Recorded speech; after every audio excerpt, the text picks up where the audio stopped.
Am I the asshole for not performing at my ex-friend's wedding? A friend of mine of nearly 10 years recently got engaged and started planning a wedding for the summer of 2025.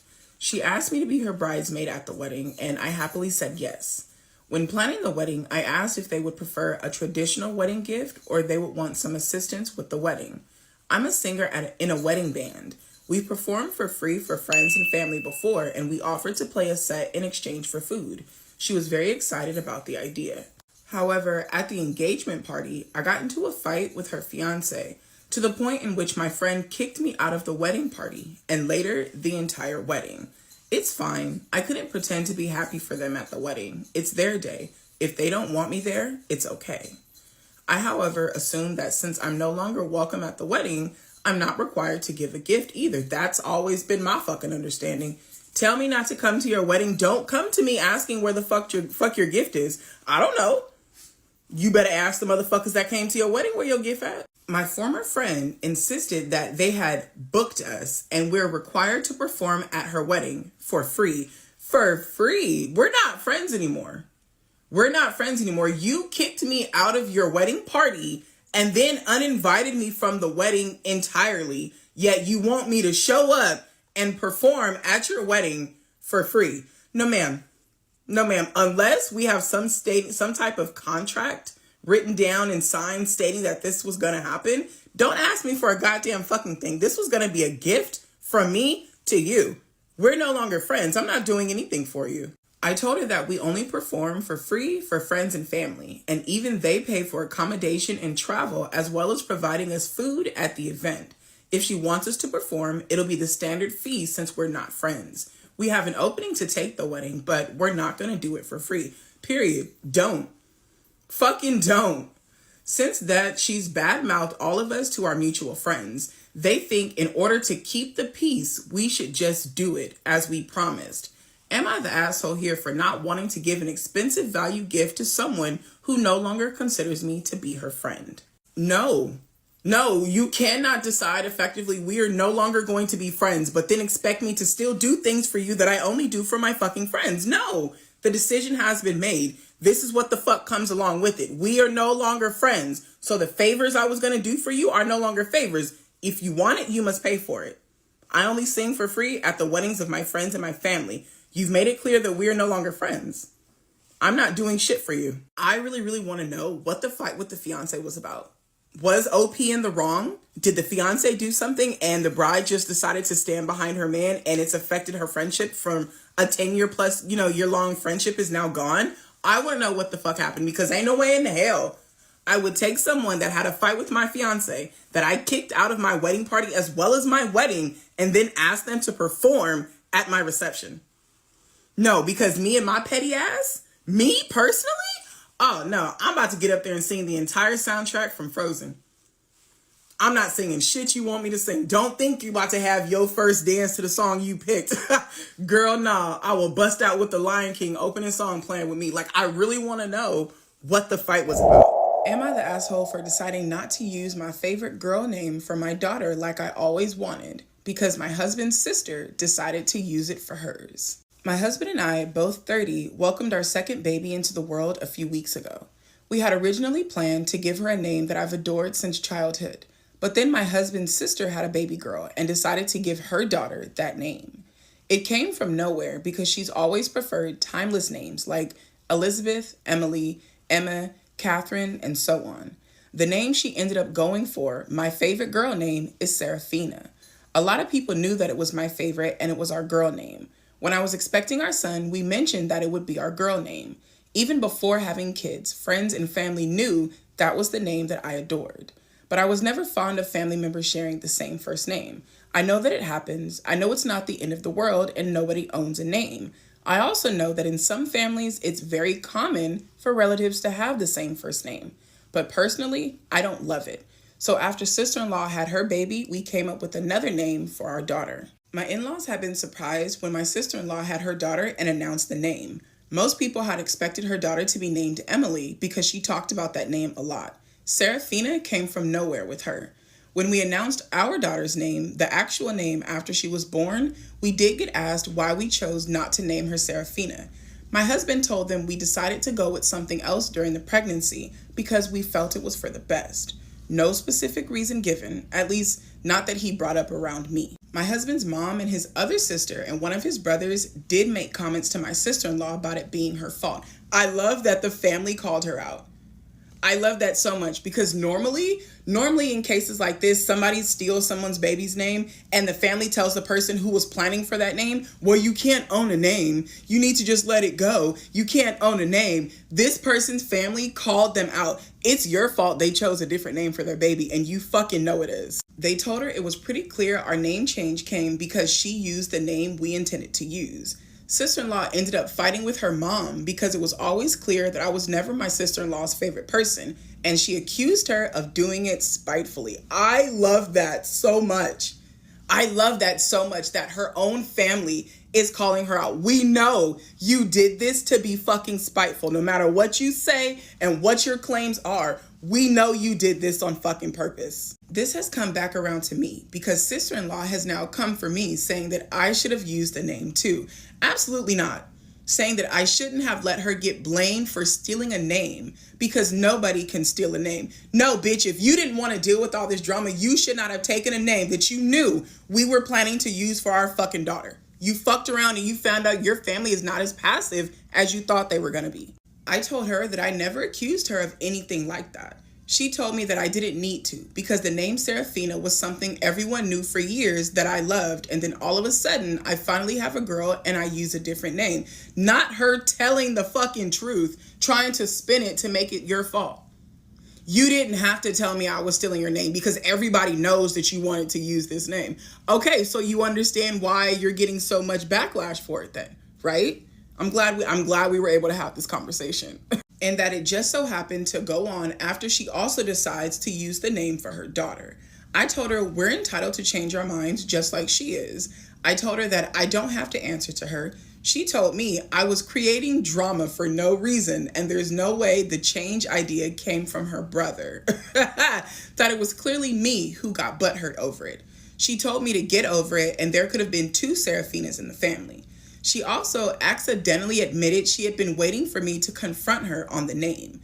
She caught herself before finishing and just went on about how I changed the name to stir shit and make her family turn on her. She also accused me of using the girls as pawns in the whole thing. Am I the asshole? No, you're not the asshole. Your sister-in-law's the asshole and she knows it. And she knows it. And the best part about it is everyone else knows it too. Everyone else in the family knows that she's the asshole. No, baby, it's not you.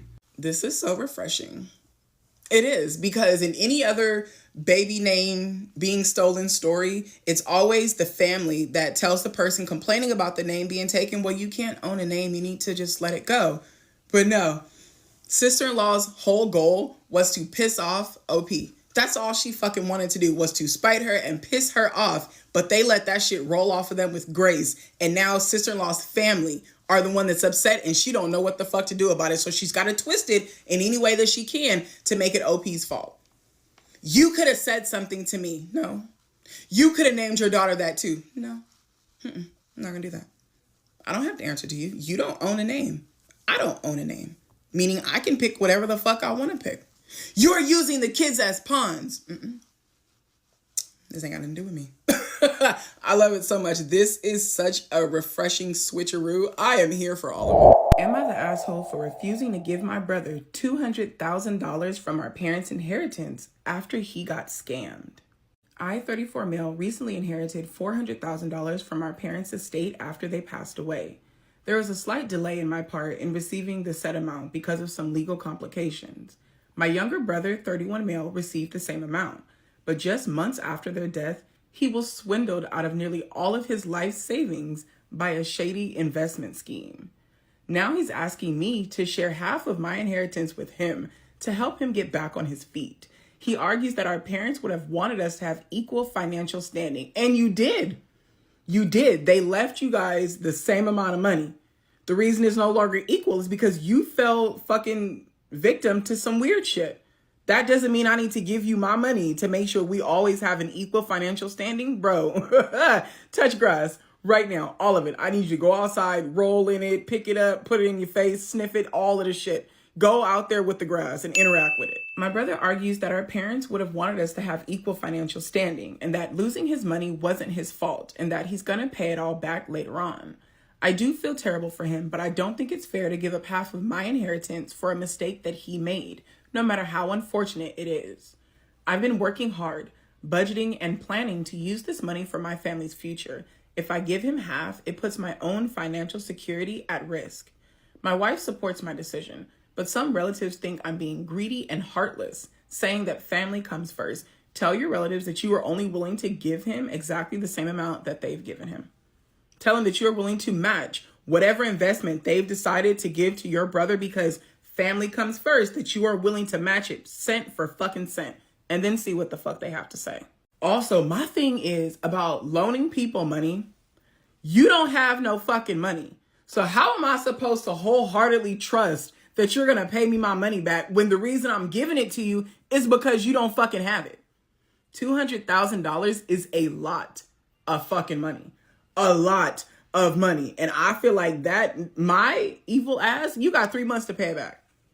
I'm going to give you such a small time limit. I'm going to write out a fucking contract that you're going to look at me like, bitch, what? And if I don't give it to you in 3 months, you're going to take my left foot? I am. Like, I just feel like loaning somebody money. I can't loan you money unless you have A1 fucking credit, a damn good job, and you get paid like tomorrow. Like, that's the only way I can loan my money. Because $200,000, sir, you don't have anything. Literally, you have nothing. How am I supposed to trust for you to give it back to me? I called my brother and I asked him to tell me exactly what happened and that I would only give him the money if he told me the truth and only the truth. He told me that he invested in a company called Aramco, obviously not the real one, to a sheik, and he paid a deposit of $10,000 at the time and got back $20,000. After that, he began scaling up and he always got his money doubled until $100,000. He got back $110,000, then was emboldened enough and invested $300,000 and was guaranteed $600 back. The rest is history. He made a police report but had no evidence to share as he withdrew in cash and dealt in cash itself, taking only token receipts that were fake. He kept the previously gotten amount in cash in his house. Are you fucking kidding me? I only came to know how stupid someone can really get. No, for real. Like, sir, are you serious? Are you fucking serious? I told my brother his lack of basic common sense and greed does not constitute grounds for charity on my part, and I told him to take better care of his remaining $100,000. He cussed me out and told me that I disappointed my parents. As for my relatives, I told them all in a group chat that I'd only match whatever they would pay to my brother and even offered to double it since I was so greedy and I wanted to prove them wrong. Thanks to the legendary commenter who suggested that. Love you. No, period. That's how you do it. I was cussed out there too, LOL. They're all blocked now. They told me the money got into my head. Am I the asshole? That's insane how these people are telling someone who has scrimped, saved, budgeted, and planned with his money that the money has gotten to your head because you're not willing to give it away. But the clown who just gave his money away dealing in cash with some fucking random overseas that he's never goddamn met, he's the one that's all right. No one has a single ill word towards him. This grown-ass, 31-year-old ass man who gave away $300,000 in cash. He gave it away. No one has anything to say to this man, but the bad guy is the one who has managed to save his money and wants to take care of his family. Okay. Sir, you are not the asshole. You have never been the asshole. Not at all. Not at all. I am very proud of you for standing your ground. I am. Stand your ground. You didn't allow your family to bully you into doing something that you knew wasn't going to be smart. Because honestly, me, I don't know your brother. You know your brother better than I know your brother. But I feel like if you were to give your brother $200,000, he's going to invest that $300,000 again. He is. He wants to have so much more money that he's not willing to work and save for it. He just wants to spend it. I feel like if you give your brother another $200,000, he's just going to invest it into some other scam and come back next week crying because he ain't got no more money. Am I the asshole for kicking my sister's boyfriend out of my vacation home? Nope, it's your home. Whatever the fuck he did, whatever the fuck he didn't do, it's up to your discretion. You have every right to ask somebody to leave your fucking house. My husband Kai and I own a vacation home on Lake Michigan. We both own it technically, but it was his before we got married. This becomes relevant later on. My sister Leah has been using our vacation home since Kai and I started dating. We don't mind. She's always clean and courteous, and she leaves it better than she found it. However, she started dating her boyfriend Al about a year ago, and I can't say the same for him. Al is a total slob. He leaves dirty dishes and empty bottles everywhere and expects Leah to clean it up. He has split custody of 2 young kids from his ex, who he just lets run free, expecting Leah to do the work, even though they're his kids. On top of that, he's told Leah to get him a beer while she's busy and he's watching TV a few times in front of Kai and I, so I can't imagine how he treats her when we're not around. Their house is always a mess because Leah works 60 hours a week and doesn't have the time to take care of 2 small kids and Al, clean and work long hours. Yet somehow, I think Leah really loves Al. She looks at him like he's the only man in the world, and when she talks about him, her eyes light up. Her voice is sweet and melodic. Ew. Oh, Leah, baby, you deserve so much better. I promise you this man didn't hang the moon and the fucking stars. I promise you he didn't. That's why when Leah asked if she and Al could use the vacation home this week, I said yes. I figured, what's the worst that could happen? Also, Kai and I had already planned on going 3 days after them, so we would overlap. When Kai and I got there, the vacation house was a pigsty. It smelled like rotting food, and there was a mountain of dirty dishes in the sink. The floor was sticky, and there were drawings on the walls with crayons. They had only been there 3 goddamn days. Oh, hell no. No, I said you weren't the asshole, but no, you're not the motherfucking asshole, because if you're staying at someone else's house, you treat it better than you treat your own fucking home. Like, well, clearly not everybody knows that, but everybody should fucking know that. When we went into the living room, lo and behold, there was Leah scrambling to pick up toys, and Al was drinking a beer in the rocking chair. I immediately snatched the beer from his hand, period, because I would have done so as well. And I asked him why he wasn't cleaning the mess that he made. He asked why I assumed it was him and not Leah. I said because I'm not an idiot. He chuckled and said Leah was doing the cleaning and there didn't need to be 2 people cleaning. His nonchalance really ticked me off, so I told him and his sticky kids had an hour to pack up their things and leave before I called the cops. Al looked at Kai, and Kai was like, what are you looking at me for? Go pack, period. And snaps for Kai for looking at him like, bitch, you heard what the fuck she said? Get out. We love a man that stands behind his woman. At this point, Leah was really upset with me. For fucking why? Leah, this is my house.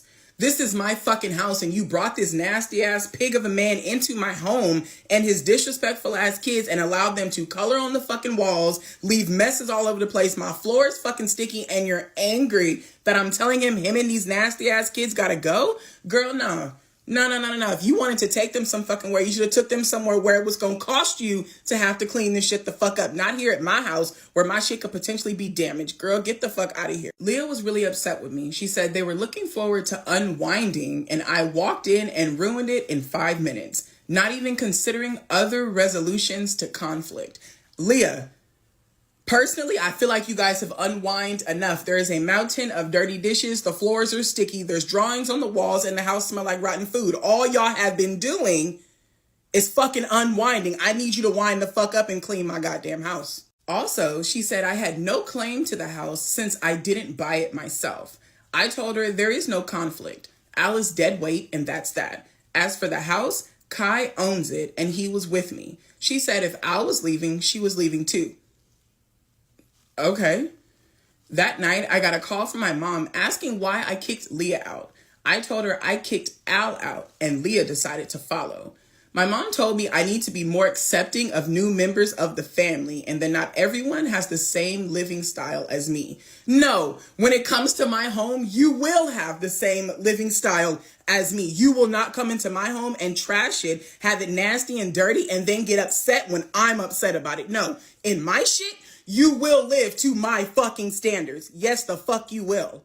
Now my mom's mad and Leah won't talk to me. Was I the asshole in this situation? Absolutely the hell not. It's not your fault. Just because Leah wants to be a pushover and allow this man to treat her like a living slave does not mean that you have to jump on board and allow that shit to happen in your motherfucking house. Absolutely not. They came to your home to trash your fucking home and got upset when you came over and was like, absolutely the fuck not. I don't like this. Not in my house. We don't color on the motherfucking walls. We don't spill shit on the floor and leave it there. Why does my house stink like rotting food? Absolutely not. Absolutely not. Hell no. You are not the asshole for wanting someone to keep your motherfucking house clean. This how you end up with bugs. Nah, hell no.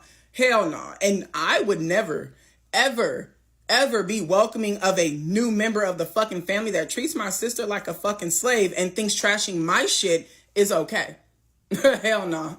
Personally, I feel like your mom doesn't have a clear picture of how much of a slob Al really is, because clearly the only account she has of him is from your sister, and she's already lying clearly because she told your mom that you kicked her out when that is not the case at all. Tell your mom to let Leah and Al and his kids come stay with her for a weekend. I feel like that would 100% change her stance on how she feels about this, and if not, she just as nasty as them, and it's time to push her ass to the side too. Am I the asshole for clarifying via social media posts that my wife's baby was the product of her illicit affairs? My 49 male wife, Cynthia, 45 female, got pregnant against my will. After we had discussed and agreed on not having any more kids, we already have 4, 18 female, 13 male, 8 male, and 4 male. I was scheduled for a vasectomy. She claimed that she was on the pill, but I was still using condoms because I wanted to make sure nothing happened. I had my vasectomy, but she was pregnant a few weeks later. She was overjoyed and I wasn't. I didn't want to be an old dad. She claimed the pills didn't work, and I never pushed for her to get surgery because I know that it's harder for women. She said injectable contraceptives hurt her health. I checked all my condoms and all of them had been pierced. We had a huge argument that ended with her crying. My trust has been destroyed. I assume that nothing she says is true. She also got fired when she was 3 months pregnant. I found it weird that she didn't fight it. Then she said she needed to stay home, which is exactly what I dreaded. She said morning sickness was too bad to go to work. For our entire 18 years of marriage, she's pushed to be a stay-at-home mom. We can't afford it. She gave me the silent treatment for weeks after our second was born, and when I said she needed to get a job, I never heard the end of it, as she calls it, when I made her leave our baby and sent her to get a job, like I ripped her away from our kid. Wow. I mean, it's a good thing she wasn't dramatic about it or anything. I grew suspicious, thinking that perhaps she had resigned and was just lying. I know it's wrong, but I checked her phone. Long story short, she had a workplace affair, and she and her affair partner both got canned. Okay, so I read the title, but that's not what I was thinking. I didn't think she was sleeping with a coworker and they both ended up getting fired for it. That's not what, I don't know what I was thinking, but that's not what I was thinking. She slept with him during her training out of state and eventually scheduled every assignment out of town to cheat with him. He's in his late 50s and married. She also slept with my cousin's son, Nelson, 29 male. He's a drug addict. Well, it's safe to say she don't have a type. Girlfriend definitely doesn't have a type. I saw and heard messages between them. He would come to my house when I was out. I've asked the neighbor and they confirmed it.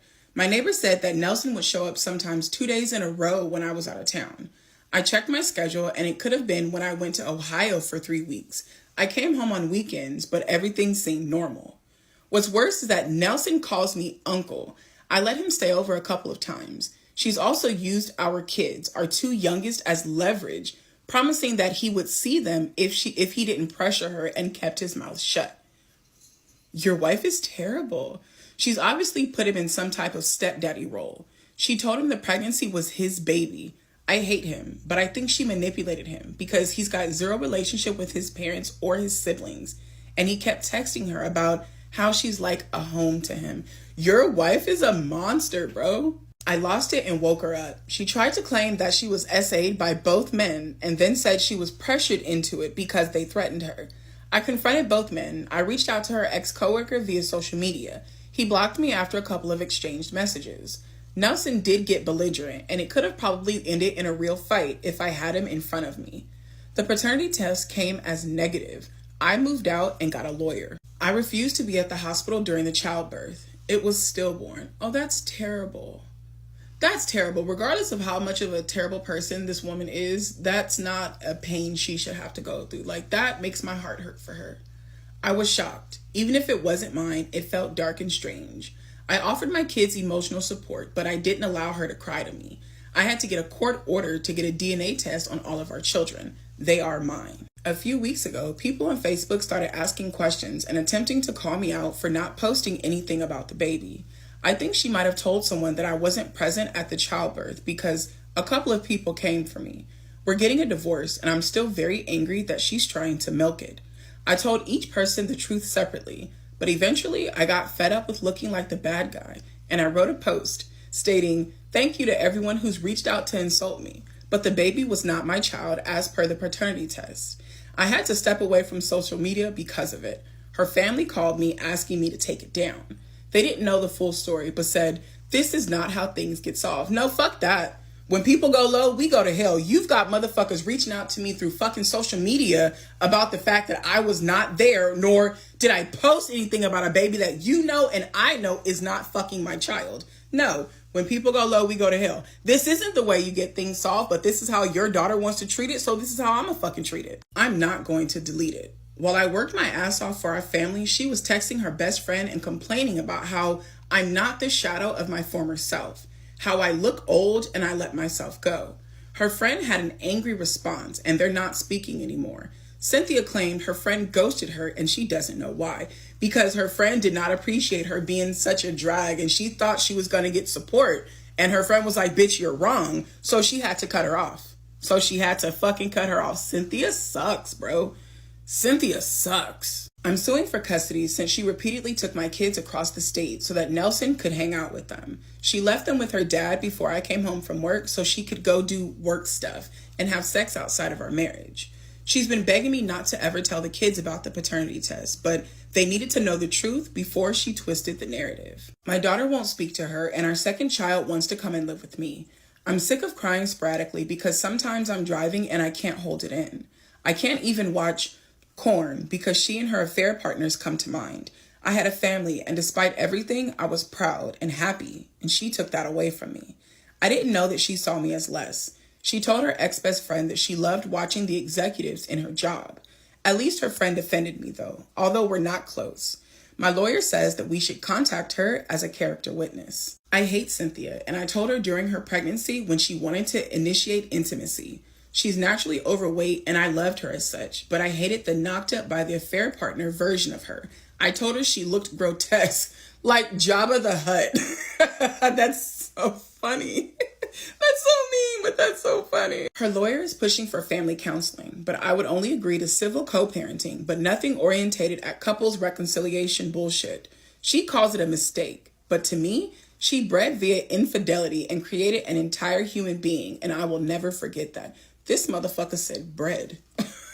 Am I the asshole for refusing to take my post down? Am I the asshole for refusing to show compassion? All I want is to get out of her life, and I feel like she's trying to keep me from moving on. Sorry if I don't make too much sense. My mind is still foggy. No, you are not the asshole for refusing to reconcile. There's literally nothing to come back to. This woman is the queen of gaslighting. Everything that she's done was calculated. Everything she did was a choice. None of this was a mistake. She didn't just slip in a puddle of water and fall on top of her 50-year-old coworker. No, she planned it. She planned it. She knew exactly what she was doing. No, bro, my only advice to you is to be there for your kids. You said you're trying to get custody. Be there for your babies and heal as best as you can. Heal as best as you can. Do not give this woman any more of your fucking energy. She does not deserve it.